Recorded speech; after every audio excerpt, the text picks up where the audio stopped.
ආයුබෝවන් සවි kitchen YouTube channel එකට ඔයාලා හැමෝම ගොඩක් ආදරෙන් පිළිගන්නවා. ඔන්න අදත් මම රසම රස මුරුක් රෙසිපි එකක් අරගෙන ආවා. ඉතින් මේක ගොඩක් ලේසි හදන්න, ඒ වගේම ගොඩක් රසයි. අපි බලමු අවශ්‍ය කරන දේවල්. ඔන්න අද මම ඉන්දියාප්ප පිටි වලින් තමයි මේ රසම රස මුරුක්කු එක හදාගන්නේ. ඉන්දියාප්ප පිටි ග්‍රෑම් 250ක් අරගන්න.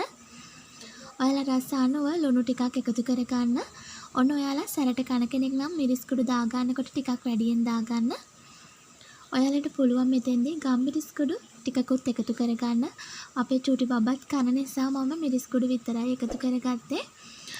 ඉතින් මේක පාට කරගන්න ඔයාලට පුළුවන් කහ ටිකකුත් එකතු කරගන්න. ඔන්න මං අද අඹරපු කහ ටිකක් තිබිලා ඒ ටිකත් එකතු කරගත්තා. ඔයාලා කහ කුඩු එකතු කරගන්න. දැන් අපි වතුර එකතු කරගමු. ඉතින් ඇල් වතුර මම මෙතෙන්දී එකතු කරගත්තේ. ඇල් වතුර ඉස්සෙල්ලාම අපි මිලිලීටර් 100ක් එකතු කරගත්තා. ඉතින් වතුර ටිකෙන් ටික එකතු කරගන්න. මේ ටික මට කලවම් කරගද්දී වතුර ටික මදි වුණා. නැවත මම මිලිලීටර් 100ක් අරගත්තා. ඉතින් මට 100ම ගියේ නැහැ. ටිකක් විතර ඉතුරු වුණා. මම ඔයාලට පෙන්නන්නම් ඉතුරුණු ප්‍රමාණය. ඔන්න ඔයාලට ඉන්දියාප්ප වංගෙඩියක් තියෙනවා නම් ඔයාලට පුළුවන් ඉන්දියාප්ප හදන පදමට එනකම් මේ ඩෝ එක අනා ගන්න. ඉන්දියාප්ප වංගෙඩියක් නැත්නම් ඔයාලට පුළුවන් මේක තව ටිකක් වතුර එකතු කරගෙන තරමක් දිය ගතියට මේක හදා ගන්න. ඔන්න ඔයාලට හරියටම මේ පදම බලා ගන්න පුළුවන්. පයිපින් බෑග් එකක් තියෙනවා නම් ඒක ඇතුළට මේක දාලා කෙළවරේ පොඩි සිදුරක් හදාගන්න. හදාගෙන තෙල් එකට මේක හිමීට මිරික ගන්න. එතකොට ඔයාලට දිගට මේ මුරුක්කු එක ගන්න පුළුවන් හරියටම මොට්ටයි වගේ. ඔන්න ඔයාලා මෙන්න මේ පදමට හදාගන්න. ඇල් වතුරත් මට තේ හැන්දක විතර ප්‍රමාණයක් ඉතුරු වුණා. දැන් අපි බලමු ඉන්දියාප්ප වංගෙඩියේ මුරුක්කු හදන කොටස මොකක්ද කියලා. ඉතින් මං ගාව තියෙන්නේ මෙන්න මේ විදිහට අච්චු මාරු කරලා දාගන්න පුළුවන් ඉන්දියාප්ප වංගෙඩියක්. ඉතින් මේ වගේ එකක් ගත්තොත් ගොඩක් ලේසි. අපිට කැමති හැඩයකට හදාගන්න පුළුවන් අච්චු වෙළඳපොලේ මිලදී ගන්න තියෙනවා. ඉතින් මම අද ගත්තේ මෙන්න මේ වගේ ස්ටා අච්චුවක්. ඉතින් තරුවක වගේ හැඩයට තියෙන අච්චුවක්.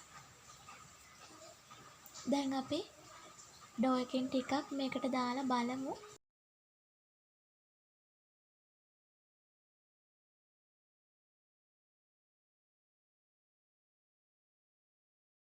මේ බලන්න ලස්සනට මුරුක්කුව හදාගන්න පුළුවන් මෙන්න මේ විදිහට. දැන් අපේ පදමත් හරියටම හරි මේ විදිහට අපිට මුරුක්කුව හදාගන්න පුළුවන් මේ අච්චුව දාගත්තොත්.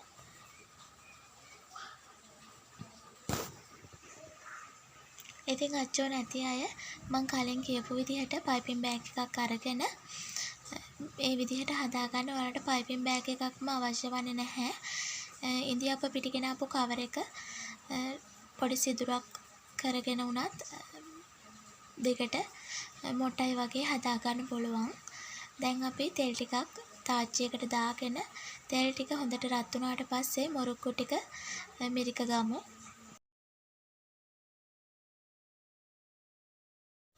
ඔන්න ඔයාලට පුළුවන් දෙපැත්ත හරව ගන්නමින් මුරුක්කුව බැද ගන්න. ඉතින් ලස්සන පාටකට එනකම් මුරුක්කු ටික හදාගන්න. ඔන්න ඔයාලට කෘත්‍රිම රසකාරක වර්ණකාරක නැතිව හදාගත්තු මේ මුරුක්කු මාසයක් විතර තියාගෙන කන්න පුළුවන්. ඉතින් හුලං වදින්න නැති විදිහට ඔයාලා තියාගන්න.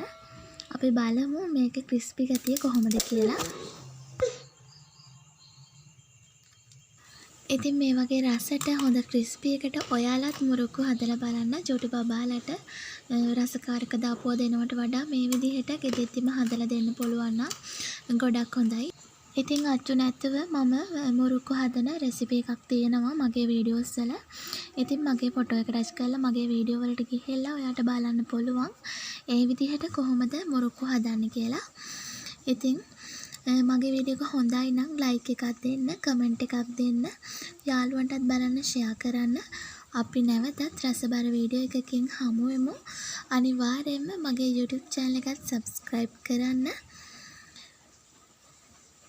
මගේ වීඩියෝ එක නරඹුවට ඔයාලට ගොඩාක් ස්තුතියි.